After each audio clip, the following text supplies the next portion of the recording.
Moinsen Leute, ich bin's wieder, eure Miss Hey, heute mal mit einem etwas ernsteren Thema. Ich habe nämlich Post bekommen von der DKMS, der Deutschen Knochenmarkspende. Vor ein paar Tagen war ich nämlich auf deren Internetseite unterwegs, um mich zu informieren, wie man Menschen mit Blutkrebs helfen kann. Das ist ganz einfach. Du gehst einfach auf die Internetseite www.dkms.de und klickst auf den Button Spender werden. Da kannst du dann erstmal überprüfen, ob du überhaupt als Spender in Frage kommst. Ganz wichtig, um zu spenden, musst du zwischen 18 und 55 Jahre alt sein. Wenn du den Kurztest gemacht hast und als Spender in Frage kommst, dann kannst du dich registrieren. Du füllst ganz einfach ein Formular aus, wo du deinen Namen und deine Adresse einträgst und wenige Tage später erwartet dich dieses Spenderset in deinem Postkasten. Jetzt kannst du dir natürlich nochmal alles durchlesen, um auf Nummer sicher zu gehen, ob du auch wirklich Spender werden willst. Wie genau du das machen musst, steht hier nochmal Schritt für Schritt auf diesen Umschlag drauf. Und ja, ich mache das jetzt mal. Du packst diese 2 Stäbchen aus und was ganz wichtig ist, du musst dir vorher gut den Mund ausspülen, damit keine Essensreste daran kleben. Und dann streifst du das ganz einfach an deiner Wange ab. Ich mache das jetzt mal, deswegen kann ich jetzt gleich nicht sprechen. Auf los geht's los.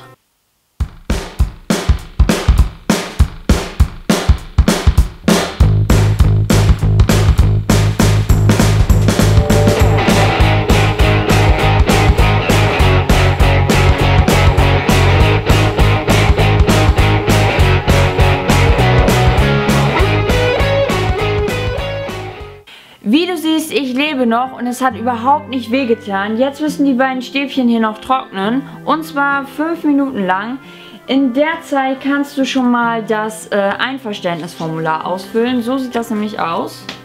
Ein Zettel kannst du dir abreißen, der ist für dich und das Original muss wieder zurück an die DKMS, damit die auch genau wissen, aha, die oder der möchte gerne spenden.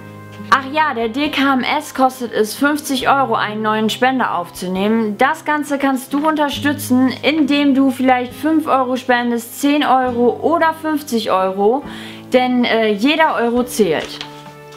Und was noch ganz wichtig ist, wenn der Umschlag verschlossen ist, dürft ihr auf gar keinen Fall vergessen, dieses Etikett dahin zu kleben. Das mache ich jetzt mal. Das Etikett findet ihr auf dem Formular, das ist auch alles ganz schön beschrieben. So. Hier drauf. So, und dann kann alles zusammen in den Umschlag und ihr schickt es einfach wieder an die DKMS zurück. So, das war's auch schon wieder. Jetzt bist du dran.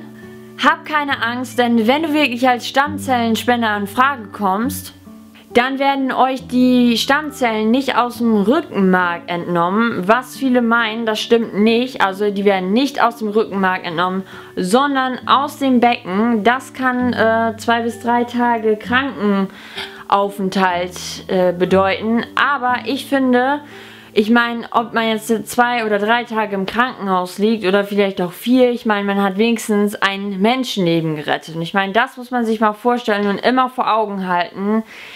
Also, ich sag nur, Mund auf, Stäbchen rein, Spender sein. So, ich hoffe, euch hat das Video gefallen. Hier oben geht es jetzt nochmal zu meinem letzten Video, 5 Arten von Laternenkindern. Und hier drunter verlinke ich euch nochmal das StarTube Casting Video. Da könnt ihr nochmal für mich voten und alle Links sind unten in der Beschreibung. Und ja, ich würde sagen, tschüss, bis zum nächsten Mal.